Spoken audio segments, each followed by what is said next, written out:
Oui, bonjour. J'ai Bonjour. j'ai eu votre message, hein. Vous m'avez demandé de venir. D'accord. Bon, qu'est-ce qui se passe? Il se passe un truc grave? Non, mais je voulais m'assurer que vous ne ratiez pas cette séance, voyez? Parce que transformer l'économie, hein, comme vous me l'avez dit, c'est sympathique, hein, c'est tout à fait sympathique comme projet, mais vous allez devoir lutter contre des mécanismes un petit peu plus forts que vous, voyez? Hein, du genre qui risque de vous donner un petit peu de fil à retordre. Hein? Alors j'aimerais qu'on en parle. Ah bon, d'accord. Et comme quoi, par exemple?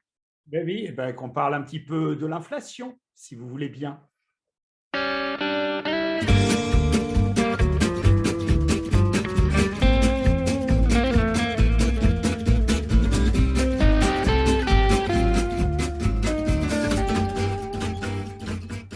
L'inflation. C'est pourtant très simple à comprendre, l'inflation. J'ai tout compris, hein. C'est quand tous les prix augmentent. Oui, évidemment, tout le monde sait comment se manifeste l'inflation, mais c'est un petit peu plus compliqué d'en connaître les causes et les conséquences. Mais moi, je les connais très bien, les causes, hein. Attendez. Non, mais c'est la seule loi qui marche un peu en économie. La loi de l'offre et la demande. Ça, je la connais. Quand la demande devient supérieure à l'offre, hop, les prix montent.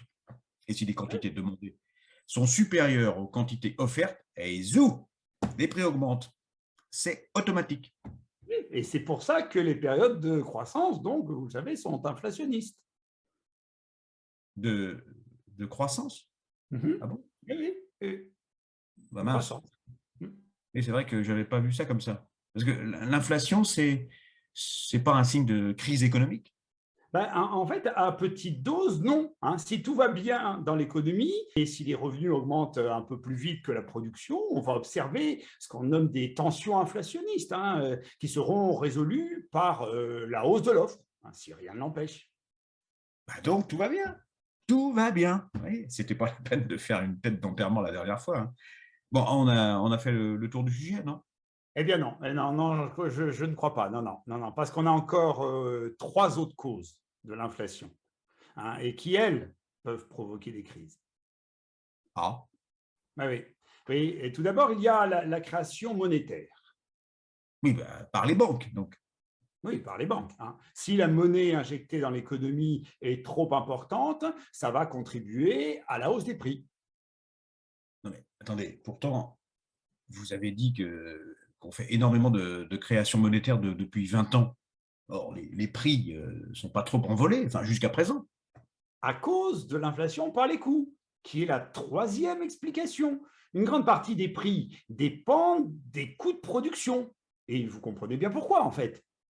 Ah Hein? oui, oui, oui, évidemment, ça coûte plus cher à produire, donc c'est plus cher. Or, en période de mondialisation, hein, comme depuis 20 ans, les multinationales qui ont pris en charge l'essentiel de nos biens de consommation vont produire dans des pays où les coûts sont les plus faibles possibles. On est d'accord? Oui, oui, d'accord, d'accord. Jusque-là, Voilà. je vous suis. OK. Donc, si on crée de la monnaie abondamment, hein, elle ne va pas automatiquement se répercuter sur le prix des biens ordinaires qui sont vendus à bas prix, hein, et puis qui sont achetés par ceux qui empruntent le moins finalement. Les pauvres. Oui, les pauvres, comme vous dites, oui. Donc, cette inflation monétaire, elle existe quand même depuis 20 ans, mais elle est ailleurs et elle porte un autre nom. Ah bon? Ah ben, ouais, alors là, je ne vois pas du tout. Eh oui. Ce sont des bulles spéculatives. Voyez, certains actifs, comme on dit en économie, pour désigner quelque chose qui a de la valeur, ont vu leur prix grimper sans cesse, hein, car ils sont achetés par des agents économiques qui ont de grosses capacités d'emprunt et qui les achètent même souvent simplement pour spéculer. Oui, oui, mais j'ai compris. J'ai compris comme l'inflation immobilière, par exemple. Oui, voilà, ou la hausse sans fin de la valeur des titres qui sont vendus en bourse, hein. Sauf que le mot inflation ne les concerne pas, il est réservé, le mot inflation, à la hausse du prix des biens de consommation courante. Voilà. Donc, bon, on va oublier toutes ces formes cachées d'inflation monétaire. Bon, ok. Bon, donc, je résume. L'inflation peut être due à de la création monétaire excessive, Mhm. sauf quand les coûts de production baissent. Oui, oui, oui, mais il est possible aussi que par ailleurs, d'autres coûts de production augmentent, voire explosent. Ah oui, je sais, l'essence. Oui, mais l'essence, par exemple, hein. La hausse du prix de l'énergie est une cause récurrente, hein, de l'inflation par les coûts. Ah oui, comme dans les années 70, avec le choc pétrolier. Voilà, voilà, ou le même genre de choc qu'on connaît actuellement, en fait, hein, à cause de la guerre en Ukraine et des conséquences sur notre approvisionnement en pétrole et en gaz russe. Oui, d'accord, je vois. Oui. Et là, ça fait de l'inflation qui crée vraiment une crise et pas de la croissance.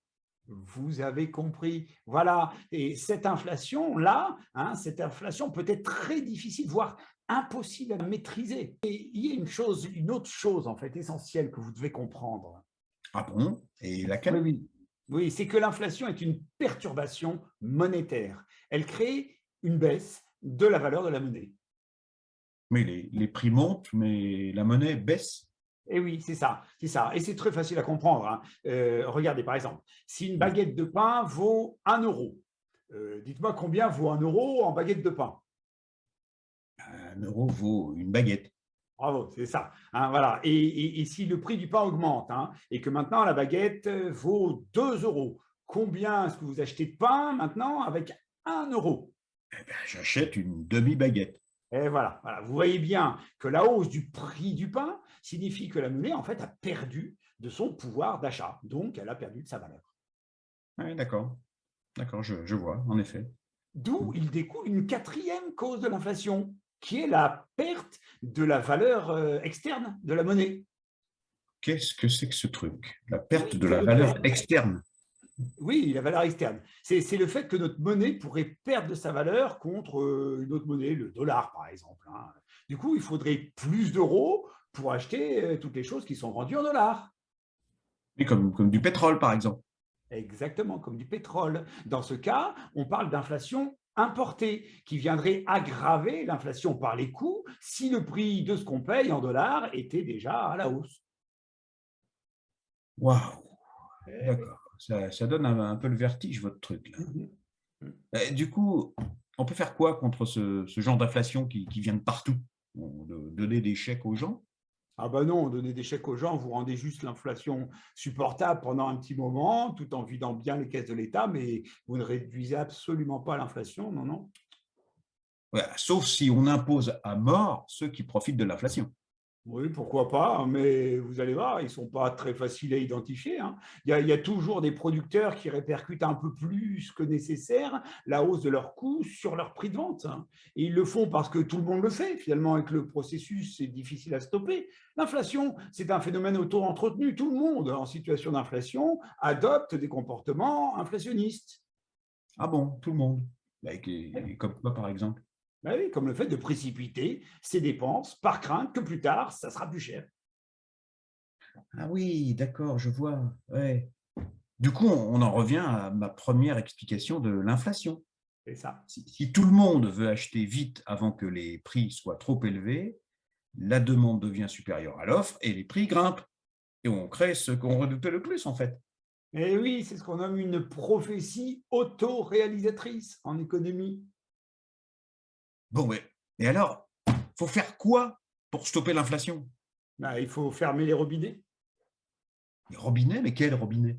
Ben, tous, hein, tous. Il faut importer moins de produits qui coûtent cher et il ne faut plus faire de crédit aux gens. Voilà, c'est pour ça qu'on commence d'abord par augmenter le niveau des taux d'intérêt. D'accord, mais enfin, si on fait tout ça, on tue l'économie.